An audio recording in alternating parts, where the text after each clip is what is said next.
bikin kalian semua yang hadir di ruangan ini sakti setelah ini. Kamu pengen tahu nggak cara memindahkan uang dari rekening orang? Wih, ayah guru bisa? Bisa. Keahlian saya itu. Nah, Allah itu memberi kepada kita tuh begitu. Kita mah orang sudah minta-minta sama kita pun luar biasa, sampai air mata bercucuran masih juga bertahan, merasa itu milik kita. Cari orang yang dianggap dekat dengan Allah, dan orang ini sangat dekat dengan Allah karena lewat orang ini Allah bisa diatur. Bismillahirrahmanirrahim. Assalamualaikum warahmatullahi wabarakatuh. Salam sejahtera untuk kita semua. Om Swastiastu, Namo Buddhaya. Salam kebajikan, Sampurasun. Rahayu Sagung Dumadi. Semoga seluruh makhluk hidup di semesta ini, baik yang kelihatan maupun yang tidak kelihatan, di setiap ruang dan waktu, di semua tingkatan, senantiasa hidup berbahagia. Semoga kita semua yang masih hidup di semesta ini bisa menjadi sumber cinta, sumber sukacita, sumber ketentraman, sumber kebahagiaan, sumber kedamaian bagi semua makhluk. Mari kita bertekad saat ini juga, hari ini juga, tidak boleh ada lagi makhluk lain yang terluka oleh kata-kata kita. Tidak boleh ada lagi makhluk lain yang berkurang kebahagiaannya bertemu dengan kita. Itulah yang disebut dengan rahmatan lil alamin. Kita sudah menjadi rahmat bagi semesta. Jadi kalau mengacu pada kata-kata Nabi Muhammad, beliau mengatakan sebaik-baiknya manusia adalah yang berguna bagi manusia yang lain. Tidak ada orang telanjang kemudian nanam kapas dan tidak mau pakai baju karena ingin baju buatan sendiri. Ada? Tidak ada.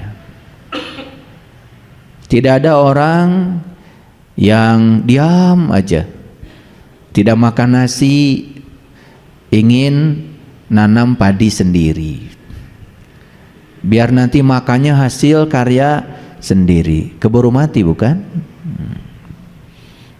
Coba renungkan, apa sih di semesta ini yang kita pakai saat ini yang tidak bergantung kepada orang?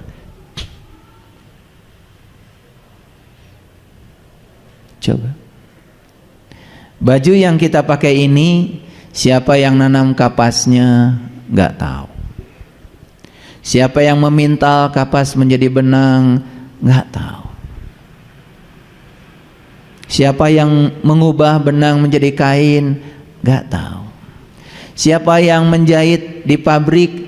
Nggak tahu. Taunya kita beli baju karena kita punya uang di pasar dan kemudian kita menggunakannya. Itu saja yang kita bisa lakukan. Mungkin nggak ada baju ini tanpa ada yang menanam kapas? Kan nggak ada. Jadi betapa besar ya utang budi kita kepada banyak orang, dan menjadi sangat lucu kalau kita tidak sadar tentang kebaikan orang kepada kita.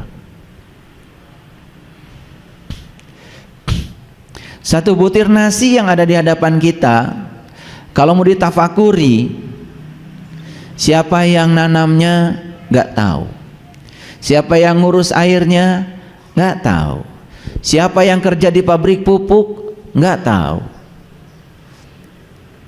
Itu baru kebaikan dari manusia, apalagi kebaikan dari alam. Airnya berapa banyak, udaranya berapa banyak, Sinar matahari yang diterima oleh padi berapa banyak? Ruang kosongnya yang menyediakan tempat buat hidup luar biasa. Jadi kalau kita jujur, sadar betapa banyak sebetulnya utang budi kita kepada orang, kepada semesta. Jadi saya suka aneh aja ya, kalau lihat orang kok berani mencaci maki orang lain, berani menyakiti orang lain, berani merendahkan orang lain. Itu orang sudah tidak tahu diri itu, tidak tahu cara berterima kasih. Saya mau ambil buah nangka saja di depan rumah saya, itu saya elus-elus pohonnya itu, saya bilang terima kasih. Bahkan pohon nangka itu tidak pernah minta satu camplung saja dari buah nangka yang diberikannya kepada saya. Dari kecil dia pelihara terus dari pentilnya itu, ya. Dan saya perhatikan ya, itu cabang untuk menimbulkan buah nangka itu saya amati tiap hari sambil nyiram itu. Biasanya itu begitu datang si tongtolangnya itu, buah nangka kecilnya itu ternyata nggak langsung jadi buah nangka, itu jatuh dulu itu. Saya awalnya tuh kok pada jatuh dulu ya, kenapa? Oh ternyata nunggu dahan yang akan menyangga buah nangka itu besar dulu. Jadi kalau dahannya masih kecil, buahnya udah besar, kan nanti patah itu. Cara semesta bekerja itu luar biasa. Nunggu dahannya besar, sudah besar, nah baru sudah kuat itu untuk menopangnya, si buah nangkanya itu membesar, terus membesar, nggak mati lagi. Dan setelah besar kemudian matang, ngasih isyarat itu, salgi nyapu, seng kesini tuh, wangi, duh mateng, cerdas sekali. Dia ngasih tahu kalau buah sudah matang. Ini persembahanku sudah selesai, kata buah nangka. Silakan kamu ambil. Saya mau ngambil itu minta maaf dulu. Maaf ya, saya ambil. Terima kasih, kamu sudah ngasih yang luar biasa. Komunikasi kita dengan sesama, dengan alam itu sudah mati karena kita sudah lama kehilangan mati rasa.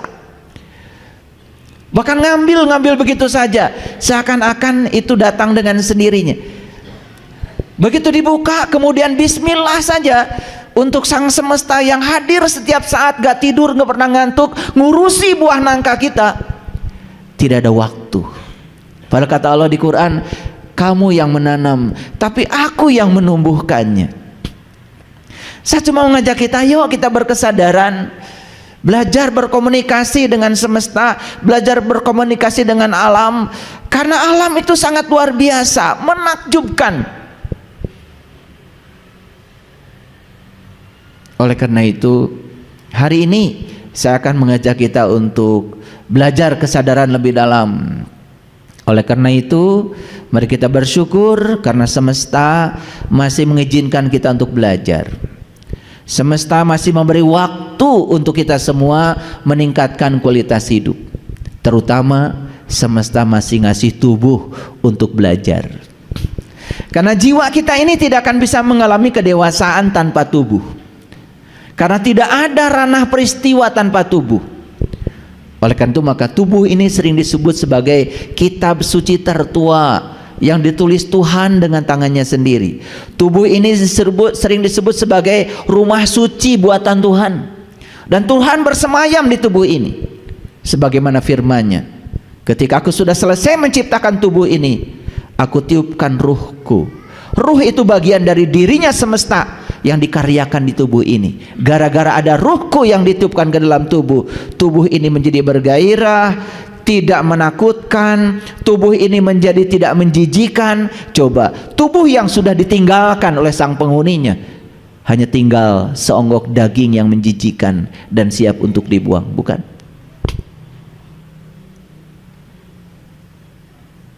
Sadari kalau tubuh ini rumah suci. Sadari kalau tubuh ini adalah kitab suci tertua yang ditulis Tuhan dengan tangannya sendiri. Begitu yang dikatakan para leluhur kita. Kalau ini kitab suci, kalau ini rumah suci, yuk berhenti mengotorinya. Kasih tubuh ini baju yang bagus dan layak. Pantaskan tubuh ini. Kasih tubuh ini makanan yang sehat dan layak. Karena makanan ini bisa menjadi obat kalau tepat buat tubuh. Dan makanan ini bisa menjadi racun kalau salah. Sekarang ini makan saja harus sesuai dengan golongan darah. Jadi alam semesta ini sudah memilih golongan darah A, makanannya ini loh yang bagus. Makan golongan darah B, ini loh makanan yang bagus. Para ilmuwan itu sampai sedemikian cermatnya. Bagaimana supaya tubuh ini sehat? Dulu kan kita makan sehat itu 4 sehat 5 sempurna. Betul nggak? Dan sempurnanya kalau kita minum susu, kan begitu. Ternyata susu bagi golongan darah tertentu bagus, tapi bagi golongan darah yang lain kurang bagus. Susu bagi golongan tertentu tidak usah difermentasi, tapi bagi golongan darah yang lain harus difermentasi supaya sehat. Itu sains. Luar biasa ya. Sudah makan sesuai golongan darah, boro-boro ya.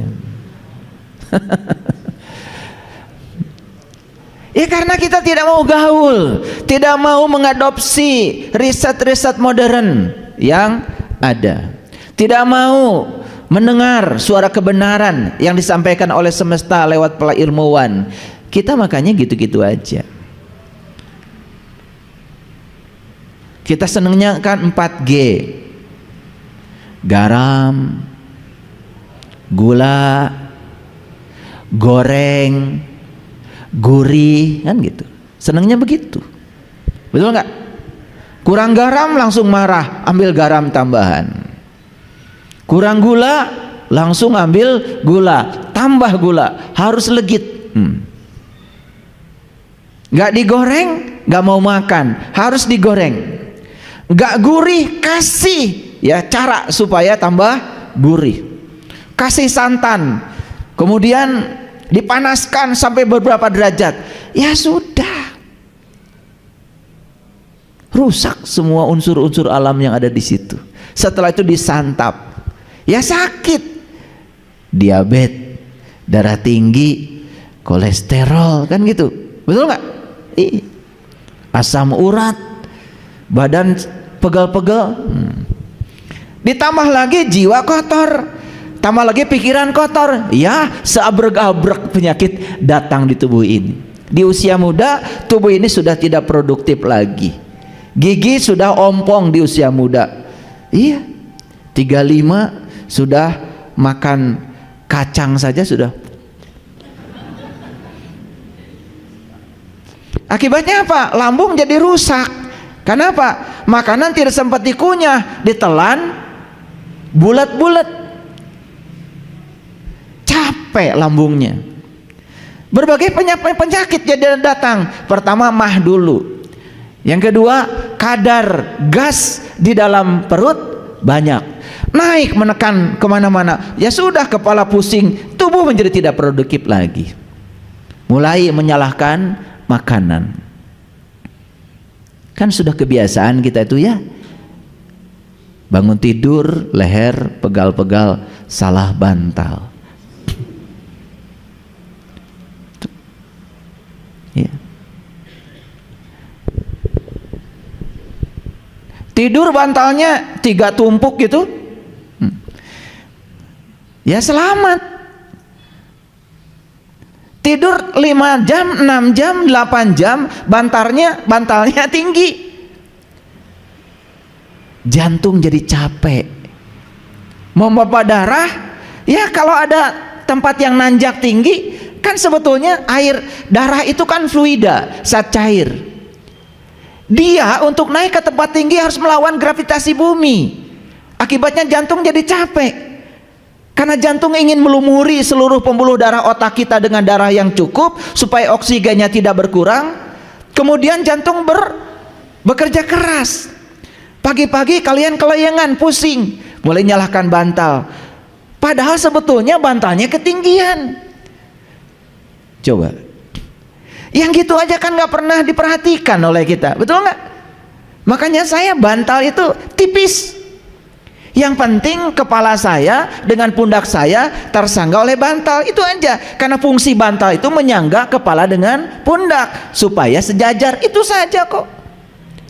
Coba tanya buat apa bantal? Sampai sekarang kita tidur pakai bantal bertahun-tahun, fungsi bantal aja nggak ngerti. Salah pakai bantal ya sudah, penyakitnya macam-macam itu. Karena kalau kualitas tidur tidak bagus, kualitas hidup tidak bagus. Ini soal bantal saja kalau dibahas bisa 10 SKS. Karena kita nggak pernah peduli terhadap hal-hal yang semacam itu, betul nggak? Iya.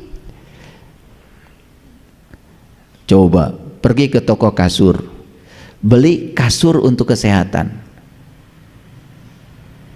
Kasurnya itu nggak empuk, lurus gitu, supaya tulang belakang kita tidak bengkok. Kita senengnya kan yang empuk-empuk itu. Akibatnya ketika tidur 5 jam, 6 jam, tulang belakang kita jadi bengkok. Bangun tidur, aduh, pinggang sakit. Betul nggak? Kasur kesehatan itu terbuat dari sabuk kelapa. Itu yang mahal. Ternyata harganya mahal itu, jutaan itu. Saya beli kasur gitu jutaan itu. Ya. Luar biasa. Kok saya jadi ngelantur ya ngomong kasur. Udah, mari kita bersyukur hari ini kita bisa ketemu. Mari kita puji Allah bersama-sama membaca hamdalah. Alhamdulillahirabbil alamin. Mari kita sapa asma Allah dengan kelembutan dan cinta. Semoga ilmu yang didapat hari ini membawa kita pada kesadaran baru, meningkatkan kualitas hidup kita, meningkatkan kebahagiaan kita. Kita sapa asmanya dengan kelembutan dan cinta seraya membaca basmalah. Bismillahirrahmanirrahim. Baik. Saya hari ini akan berbicara, judulnya pendek hari ini, Makrifat Akhlak.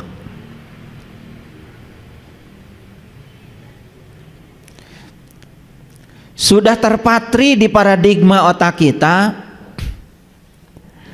orang-orang yang dianggap tinggi oleh kita ilmu agamanya, biasanya kita kaitkan dengan karomah. Betul? Bahkan banyak yang ziarah ke makamnya para wali, para leluhur kita, para suci, yang sebetulnya ya jasadnya juga sudah melebur dengan tanah. Bahkan para suci, para sunan, para wali itu ruhnya pun sudah tidak ada di situ lagi, udah pulang sempurna kepada Allah. Tapi senang sekali kan kita pergi ke tempat itu. Tidak salah sih, napak tilas namanya. Tapi kalau kita mencari kekuatan-kekuatan goib, mencari ya mukjizat-mukjizat di tempat itu menjadi kurang tepat.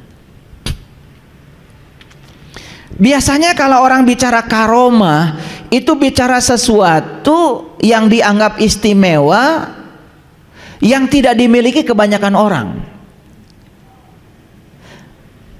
yang kemudian sering disebut sebagai, sebut aja dalam tanda kurung, kesaktian lah. Dan biasanya kalau ada di tempat sana orang dikabarkan dia tuh sakti mandraguna, biasanya pasti akan antri orang datang ke sana. Yang ingin jabatannya nggak turun-turun pasti ke sana. Yang ingin jualannya nggak rugi-rugi, untung terus, pasti ke sana. Yang ingin awet muda, gak mau peot-peot, ke sana. Yang ingin tetap perkasa, ke sana. Siapa orang yang pergi ke sana biasanya? Yang ingin melanggengkan sesuatu yang dianggap menguntungkan bagi dirinya. Yang datang ke sana adalah orang-orang yang tidak siap untuk mengalami perubahan. Setuju nggak? Setuju apa tidak? Setuju, pengalaman. Betul nggak? Iya. Jika perlu cari orang yang bisa ber-KKN dengan Allah. KKN tahu? Korupsi, kolusi, nepotisme. Cari orang yang dianggap dekat dengan Allah, dan orang ini sangat dekat dengan Allah karena lewat orang ini Allah bisa diatur. Betul Pak tidak? Jauh pun dijugjug kan cari orang yang model kayak gini, karena otak kita mengatakan orang ini punya karomah. Saya sering usilin orang-orang yang sering ajak ngobrol dengan saya. Saya bilang begini, kamu pengen tahu nggak cara memindahkan uang dari rekening orang? Wih, ayah guru bisa? Bisa. Keahlian saya itu. Dikiranya saya sedang berbicara yang goib gitu, pakai tuyul, pakai jin gitu, sehingga orang bisa pindah uangnya dari rekeningnya ke rekening kita. Bukan, saya ilmuwan, saya tidak akan mengajarkan yang begitu.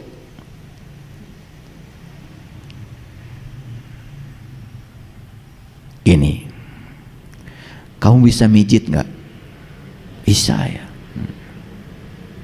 Sekarang cari di komunitas kita yang duitnya banyak tetapi kurang sehat. Terus apa?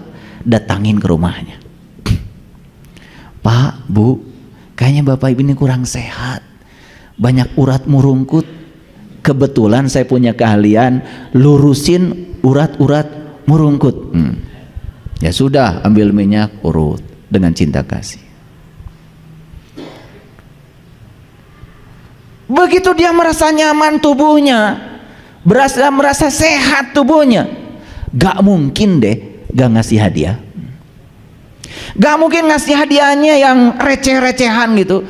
Apalagi ketika diajak ngobrol, ini pernah berobat ke rumah sakit nggak Pak, Bu? Pernah. Saya sudah habis banyak tapi nggak sembuh-sembuh. Lewat tangan kamu ternyata saya sembuh. Ada nomor rekening? Kasih nomor rekening, pindah duitnya dari rekening dia ke rekening kita. Itu cara memindahkan uang dari rekening orang. Sakti gak saya? Sakti, itu namanya sakti itu ya. Kalau masih pakai jin kuntilanak, apalagi pakai tuyul, nggak sakti. Itu berarti minta bantuan pihak lain, betul nggak? Yang sakti itu yang tidak minta bantuan apa-apa. Ini judul kajian kita hari ini menarik. Makanya saya bicara ma'rifat akhlak. Sudah stop cari ilmu kanuragan, cari ilmu supranatural, ilmu-ilmu yang melanggar hukum alam. Jangan.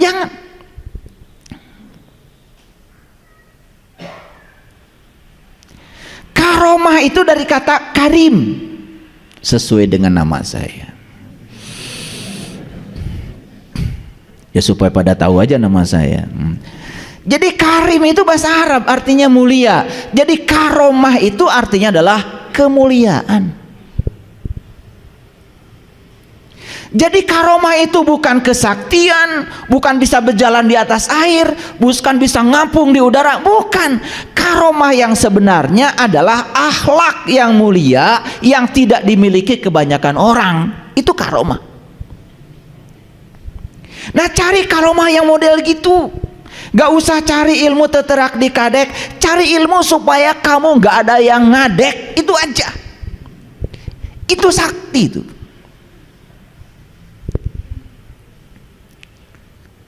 Begitu kamu menjadi orang yang dianggap sakti oleh orang lain akan takut pada kamu. Lalu kamu paling banter jabatannya preman. Betul nggak? Ya saya pernah punya pengalaman, karena saya pernah belajar cari ilmu-ilmu yang benar gitu, tapi pernah keperosok pada daerah itu. Sehingga tubuh saya ini punya kekuatan yang luar biasa. Yang dibaca ayatnya sama, tapi begitu niatnya berbeda, ternyata Allah tuh mengabulkan tergantung niat kita. Maka Nabi Muhammad bilang innamal a'malu binniyat. Jadi sebetulnya amal tergantung pada niat. Belajarnya Al-Fatihahnya yang sama, Al-Ikhlasnya sama, Al-Falaknya sama, ya, An-Nasnya sama. Tapi begitu niatnya berbeda. Yang satu untuk memperbaiki akhlak, yang satu ingin dapat kekuatan-kekuatan yang lain yang tidak dimiliki orang. Semesta ini, fasilitator ini akan membawa kita ke tujuan yang kita mau. Dan saya pastikan kalau kita punya kekuatan-kekuatan yang semacam itu, kekuatan-kekuatan itu pasti kita gunakan hanya untuk urusan-urusan duniawi. Ya kan? Coba ditakuti semua orang jadi kepala preman. Kan preman-preman yang lain pasti store sama dia. Betul nggak?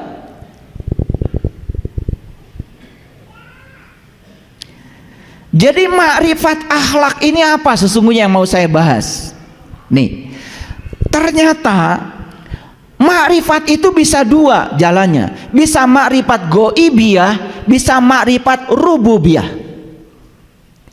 Makrifat goibiyah, seseorang bermakrifat kepada Allah tetapi membawa seseorang memasuki dunia goib, menggunakan kekuatan-kekuatan goib untuk kepentingan dirinya. Para nabi, para rasul tidak mengajarkan makrifat yang itu. Mereka mengajarkan makrifat rububiyah, makrifat akhlak. Saya tanya, Nabi Muhammad ilmunya tinggi enggak? Akhlaknya mulia? Pada saat beliau sedang ceramah di Taif, sedang menyampaikan kebenaran, saat itu beliau ditimpuki orang sekampung itu pakai batu, sampai senal cepitnya Nabi Muhammad dikabarkan dalam sebuah riwayat berdarah-darah. Dilemparin batu, kakinya berdarah-darah. Berarti Nabi Muhammad terluka. Ilmunya tinggi, dekat dengan Allah, tapi Nabi Muhammad tidak menggunakan kekuatan Allah untuk melanggar hukum alam. Begitu ada batu yang nempel ke sini, kecepatannya besar, ya benjol, dan beliau berdarah. Makanya di dalam Quran Nabi Muhammad diperintahkan oleh Allah, "Kul innama ana basyarum mislukum." Hai Muhammad, katakanlah sesungguhnya Anda manusia biasa seperti yang lain. Artinya orang-orang yang tinggi ilmunya, akhlaknya bagus, sudah terkenal dengan akhlak yang mulia, justru semakin tinggi ilmunya semakin akrab dengan hukum alam, bukan melawan hukum alam. Apakah Nabi Muhammad menggunakan kekuatan supranatural gitu supaya batunya balik kepada yang melempar? Tidak. Beliau merasakan ketika dilempar orang itu sakitnya seperti ini, lalu pesan spiritualnya bagi seseorang yang berkesadaran, saya tidak akan melempar batu yang sama pada orang lain. Ini yang disebut dengan makrifat rububiyah, makrifat akhlak. Ya, pernah dikata-katain kata-kata kotor sama orang lain? Gimana? Sakit? Apa yang kalian rasakan? Sakit bukan? Apa yang kalian lakukan setelah itu? Ingin membalaskan sakit yang sama pada orang? Kalau itu yang kalian lakukan, itu yang disebut dengan kebodohan. Rasa sakit yang ditimbulkan dari orang yang ngatain kita dengan kata-kata kotor cukup buat kita. Pelajarannya adalah, oh, dikata-katain gitu tuh ternyata saya sakit, makanya saya tidak akan memberikan kata-kata yang sama pada orang. Itu yang disebut dengan rububiyat. Belajar akhlak dari akhlaknya Allah, ini yang disebut dengan karomah, ini yang disebut dengan kemuliaan. Orang yang karomahnya tinggi bukan yang sakti mandraguna, tapi yang dia sudah mampu membalas kejahatan dengan kebaikan, dia yang sudah mampu membalas kegelapan dengan cahaya. Sakti enggak? Ini yang disebut dengan kesaktian. Tapi masyarakat kita pada umumnya kalau bicara kesaktian itu yang tadi, Gimana caranya dari rekening orang uang pindah secara goib? Lalu tidak sedikit di antara kita yang masih tertipu penggandaan uang. Ada rekening goib. Betul apa tidak? Oh, pengalaman. Yang paling kenceng ngomongnya pengalaman. Bahkan saya punya teman sekolahnya tinggi-tinggi, S2, S3. Jabatannya juga nggak kecil-kecil ya secara sosial di dunia ini. Tapi sibuk sekali. Kenapa? Kalau bicara dengan saya, yang dibicara tuh rekening goib. Saya bilang, bukankah makhluk goib itu tidak punya pabrik uang? Saya bilang, kan pabrik uang tuh di Jakarta, namanya Peruri. Itu satu-satunya otoritas di dunia ini yang bisa bikin uang. Tetapi masih ada orang percaya kalau orang karomanya tinggi bisa menggandakan uang. Ini kan sudah nggak masuk akal. Dan ujung-ujungnya pasti urusan polisi, bukan? Saya tanya, pernah nggak ada berita sukses tentang orang yang mencari orang-orang yang model kayak gini kemudian sukses kaya karena sukses menggandakan uang? Ada? Gak ada contohnya. Yang ada tertipu, uangnya ludes, dan kemudian pelakunya masuk kantor polisi. Itu yang saya lihat dari statistik. Nah, untuk apa judul ini saya bicarakan? Supaya kita tidak terjebak oleh pemikiran kebanyakan orang yang menganggap kalau karomah itu adalah suatu keunggulan seseorang yang diberikan seakan-akan oleh Allah, padahal itu hanya mitos yang diciptakan oleh dirinya sendiri supaya orang percaya. Ujung-ujungnya tipu menipu. Betul apa tidak? Iya. Pilih mana? Makrifat goibiyah atau makrifat rububiyah? Nah, makrifat rububiyah itu sebetulnya adalah mengenali Allah supaya kita tahu cara Allah bekerja melakukan kebaikan. Paham ya?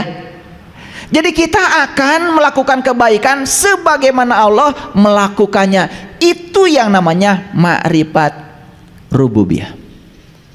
Nah, makrifat inilah yang diajarkan para nabi, para rasul, para sunan, para wali.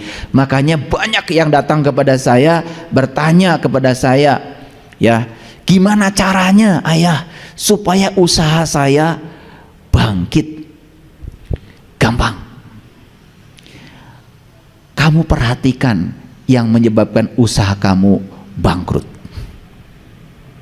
Gitu aja kan? Lalu pelajari hal-hal apa yang membuat usahamu bangkrut, rubah yang membuat bangkrut itu, nanti kamu akan ketemu dengan cara bangkit usahanya. Orang-orang yang kayak gini kalau saya ajarkan seperti ini langsung mabur. Tapi kalau saya kasih baca ini sekian kali, baca ini sekian kali, baca ini sekali, insya Allah bangkit. Pada senang. Walaupun yang dibaca nggak tahu artinya. Makin banyak jumlahnya makin percaya. Bahkan ada yang nawar sama saya, cukup gitu baca ayat ini 10 kali nggak kurang. Oh, kalau kamu mau nambah, tambah lagi 1000 kali. Yang gini lebih dipercaya daripada saya bicara secara masuk akal. Jadi supaya ternyata orang ini lebih senang yang nggak masuk akal daripada yang masuk akal. Ini model-modelnya kayak gini. Oke, maaf ya, saya cuma bergurau. Di sana yang kayak gitu di sana, sini nggak beda. Nah, apa sih makrifat itu? Makrifat itu dari kata arofa. Arofa itu artinya mengenal. Jadi makrifat itu artinya adalah ilmu mengenal. Nah, makrifat itu digandengkan dengan Allah. Jadi makrifatullah, jadilah ilmu mengenal Allah. Digandengkan dengan Rasul, makrifatur Rasul, itu jadi mengenal Rasul. Jadi tergantung mau digandengkan kata makrifat dengan kata apa. Jadi sebetulnya objeknya bisa apa saja, bisa apa saja. Nah, kalau berbicara ma'rifatullah, tentu saja belajar mengenal Allah. Maka yang dikenal dari Allah itu asmanya, sifatnya, af'alnya, kan gitu, sampai kepada Allahnya kalau kita mau. Karena gak mungkin kan ada asma kalau tidak ada barangnya, betul nggak? Kalian juga tidak mungkin ada nama kalau nggak ada barangnya, betul nggak? Ada Titon itu karena ada barangnya nggak ada nama itu dulu, betul apa tidak? Ya. Dah, balik lagi ke sini. Jadi ma'rifatullah itu adalah ilmu mengenal Allah. Nah, saya kasih tahu dulu, banyak orang yang belajar ma'rifatullah tapi nggak tahu tujuannya. Tujuan belajar ma'rifatullah atau tujuan belajar ilmu mengenal Allah adalah tahalluq bi ahlakillah, supaya kita berakhlak seperti akhlaknya Allah. Nah, apa dasarnya? Nanti saya tunjukkan ayatnya. Karena Allah berfirman dalam Al-Quran, wa ahsin kama ahsanallahu ilaika. Berbuat baiklah kamu sebagaimana Allah berbuat baik kepada kamu. Jadi sesuatu disebut perbuatan baik apabila mekanisme melakukannya persis seperti Allah melakukannya kepada kita. Coba, pernah ada yang minta nafas sama Allah? Enggak kan? Dikasih. Pernah ada yang minta melihat sama Allah? Enggak kan? Dikasih. Pernah ada yang minta, ya Allah hari ini saya telinganya pengen mendengar? Pernah? Enggak, langsung mendengar aja. Coba, satu, cara Allah melakukan kebaikan itu berdasarkan kebutuhan kita. Dan Allah tuh sangat mengerti kebutuhan kita, maka apapun yang kita butuhkan dikasih. Hebat nggak Allah? Jadi Allah itu merasa sebelum terasa. Makanya berbuat baik itu coba belajar merasa sebelum terasa. Kalau ada orang datang ke rumah kita, ya, kelihatan orang itu datang dari jauh, dia kalau mau bicara nggak punya ongkos sungkan. Coba belajar merasa sebelum terasa. Gak usah nunggu orang itu minta ongkos, kasih saja ongkos. Saya kalau ada orang datang dari kampung ke rumah saya, apalagi bawa-bawaan, udah langsung saya hitung itu. Ongkos dari kampung ke sini berapa, pulangnya berapa, mampir di jalan berapa, sampai pipisnya 2.000 di mana saya hitung itu. Tambah oleh-oleh, udah saya kasih. Nah, Allah itu memberi kepada kita tuh begitu. Kita mah orang sudah minta-minta sama kita pun luar biasa, sampai air mata bercucuran, masih juga bertahan, merasa itu milik kita. Ngerti nggak maksud saya? Ini saya mau bikin kalian semua yang hadir di ruangan ini sakti setelah ini. Gak usah baca itu, baca ini, gak usah. Tapi gunakan akal pikiran kita yang sehat. Sakti langsung.